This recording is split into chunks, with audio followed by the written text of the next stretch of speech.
नमस्ते दोस्तों, मेरा नाम है दिनेश कुमार। आप देख रहे हैं एक नई कहानी। ये एक छोटी सी कहानी संत और शिष्य की। किसी गांव में एक संत का आगमन हुआ। संत बहुत ही सरल स्वभाव के थे।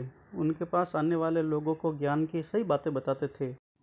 इस कारण गांव में उनकी ख्याति काफ़ी फैल गई थी। संत की प्रसिद्धि देखकर एक पंडित उनसे घृणा करने लगा। पंडित को डर था कि अगर संत के पास सभी लोग जाने लगेंगे तो उसका धंधा चौपट हो जाएगा।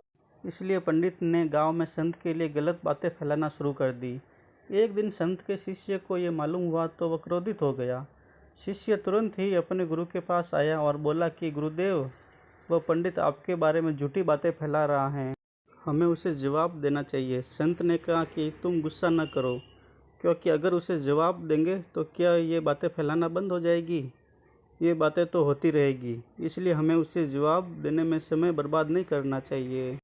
संत ने शिष्य को समझाया कि जब हाथी चलता है तो कुत्ते भौंकते ही हैं। अगर हाथी उन कुत्तों से लड़ने लगेगा तो उसका ही कद छोटा हो जाएगा, वह कुत्तों के समान माना जाएगा। इसलिए हाथी कुत्तों के भौंकने पर ध्यान नहीं देता है, वह आराम से अपने रास्ते चलते रहता है। ये बातें सुनकर शिष्य का क्रोध शांत हो गया।